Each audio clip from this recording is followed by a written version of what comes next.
you're on camera. But should I whine? I mean, is it like whining time? You can do whatever you want. Well, this is a travel blog. The other part of traveling that sucks is when you forget to put your Wi-Fi or you get your internet long distance coverage and then you get a message that says you already spent $100 and you haven't even landed. Actually, I think it said that.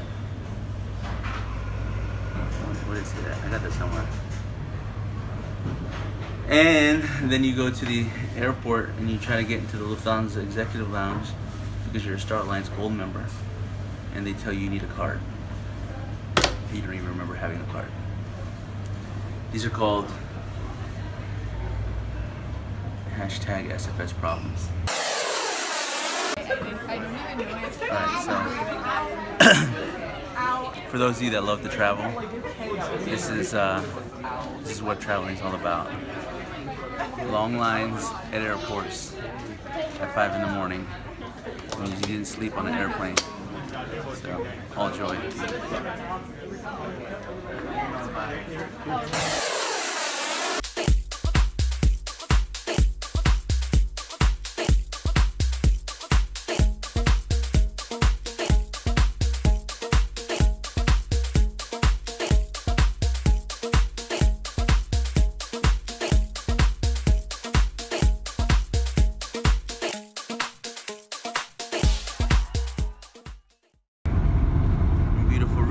Latvia. You can see it's beautiful. The weather's great. Made it in one piece. Man, that was a shitty flight. That was probably one of the worst flights I've had in a while. You get to that 15-hour mark when you're traveling, you just want to strangle somebody.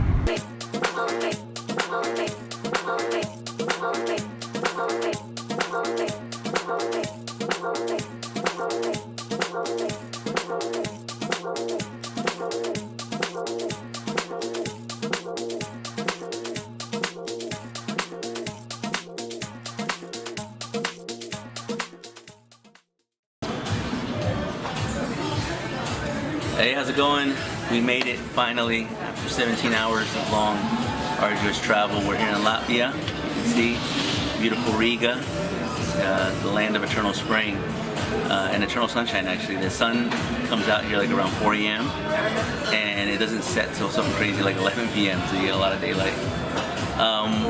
We're kicking it off tomorrow, or the day before, just relaxing a little bit here in our hotel, real lovely hotel. We're going to kick off tomorrow at 8:30 a.m. at the Parliament for the 8th Parliamentary Intelligence Security Forum, hosted by the Latvian Parliament, as well as the U.S. Congress Representative Robert Pittenger, I believe he's arriving today. I think he's got to arrive today, and then he should be with us tomorrow. The events kick off tomorrow, I think around 9 o'clock. There's going to be a lot of high-level representatives from the Latvian government. I think the Minister of Economy is going to be speaking. The Speaker of the Parliament, other representatives from the U.S. Embassy. So to kick off with some, kind of a bigger speeches, you'll get as much access to that as I can get. So we'll have some footage of that. I don't speak till the end, so I speak I think around 4 o'clock or something like that. I speak about international enforcement. So we'll get that. Well, you'll see my speech for 10, 15 minutes, whatever they allow me my time. And then after that, we have a reception at the Latvian Parliament. But at the reception, I'm not sure. They may be a little bit more restricted, so we'll see if we can get you in there, kind of sneak you in backstage. The forum is essentially it's 8th iteration. It's my 3rd time participating in it. It's about it says counterterrorism and unconventional warfare, but it's Pittenger's task force is the task force on terrorism and unconventional warfare, but really it really focuses on the financial element, the anti-money laundering, counter the financing of terrorism.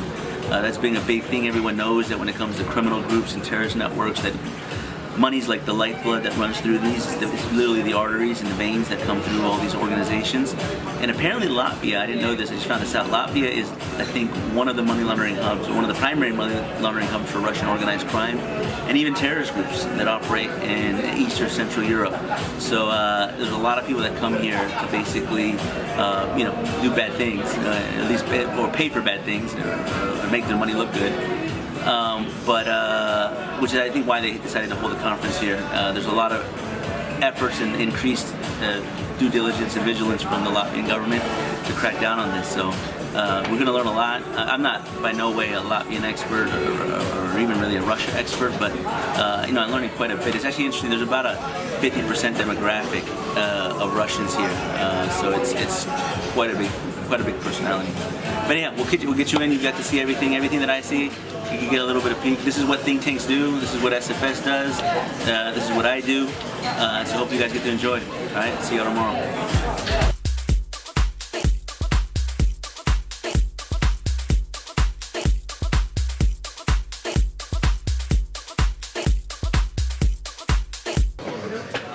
Well, it looks like we made it. Here it is, the 8th Intelligence Security Parliamentary Security Forum. It's a beautiful venue, all white, very classy. Congressman Pittenger's here, we just said hello, as is the Speaker of the Latvian Parliament. So you'll be with us all day. We'll try to show you around as much as we can. They gave us a press pass. Well, not me. They gave some of my colleagues a press pass, so they'll be able to get you into some of the places that perhaps some of us can't go. Maybe I can even go. You'll probably see more than me. Anyhow, hope you enjoy, and we'll see each other again later. The guy, and the most embarrassing thing for the UK intelligence services of all was Kuram Butt in the London Bridge attack, and it appeared on a TV show not long before it called Jihadi Next Door, when he proclaimed his love for Daesh and his love of terrorism. How we missed that one, it is just absolutely shocking. In accordance with the Forced Enablement Directive, we had the changes in the legislation which also put our local bad persons under the same requirement of enhanced customer due diligence. I want to pick up on some of the things that Lori was touching on, because I think he gave a good operational picture of the terrorist threat, particularly from Islamic terrorism here in Europe. And I want to take it to a 50,000-foot level, to a policy level, as you all as policymakers maybe can appreciate a bit. I've been working, my name is Joseph Humire. I'm executive director of a think tank called the Center for Security Society from Washington, D.C. We're based in Washington. And we particularly focus on counterterrorism issues in the Western Hemisphere, more specifically in Latin America. Now, I understand that may sound very foreign and exotic to you, but trust me, I'm going to wrap this, and it's going to be relevant for what you're doing here in Europe as well. Because I think if we think about what we've been discussing throughout the course of this day, you can wrap it up into essentially 3 T's, really. We realize these threats are transnational, that they don't respect boundaries, and that they don't respect borders. But more importantly, that we've talked about is for the need of tools, and that the importance of having the right tools is essential to be able to dismantle these networks. And with that, I really have to commend the work of Congressman Pittenger and also the work of the Latvian Parliament, because building these tools starts with networks. You beat networks with networks. In 2014, there was a very specific case of a Lebanese national, a gentleman named Mohammed Ghalib Hamdar, who traveled to Peru a year before that, and without knowing any Spanish or knowing really any people, he arrived and he immediately married a Peruvian national, became a Peruvian resident, and they began to case targets in the country for over a year, and was arrested in October 28, 2014. He was arrested with nitroglycerin on his left hand and all over his apartment. And he was arrested with over 1,000 pictures of critical infrastructure, airports, parks, government buildings, all throughout his iPad and his telephone and his camera. And a year later, they started the trial. And the trial just got, the sentencing just happened this past April. And unfortunately, they found him not guilty of being a member of a terrorist organization. Now, realize this is Peru. Peru has one of the strongest anti-terror laws in Latin America. They fought their own battle of counterterrorism with a local group called the Shining Path. Those familiar with the real Latin American history. But why did he go? So I was an expert witness to that case. So why did this happen? So he actually got convicted of passport fraud, so he's in jail. But why did he not get convicted? When in his first interrogation, he self-confessed to say, I'm a member of Hezbollah. Why did he not get convicted? Well, frankly, because the judge did not know what Hezbollah was. Had never heard of Hezbollah. He thought maybe it was a political social organization in Lebanon. Wasn't sure if they engaged in international terrorism.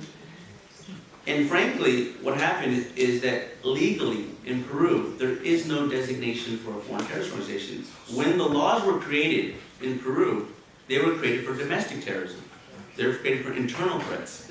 They never thought that an external threat from abroad would one day come to the country and potentially case the target. In the case of this Lebanese national suspected member of Hezbollah, he was casing the United Nations Climate Change Conference. He was going to blow up something big. Thankfully, they thwarted the attack. Unfortunately, they did not convict him. But that's a lessons learned on the importance of needing designations and incorporating the ability to have designations from foreign terrorist organizations in your legal framework, in your legislation. Happened. We are done with the Parliamentary Intelligence Security Forum on our way back to Washington. It's a quick turnaround, but we're on the Baltic Air, I think that's what it's called. This is just for our donors to know that we're doing economy class tickets, making sure we're economizing. But anyways, we'll see you guys in Washington. We weren't able to catch as much footage, but we eventually will show you a bunch of pictures and a video of at least my speech. So hope you guys enjoyed it. On to the next one.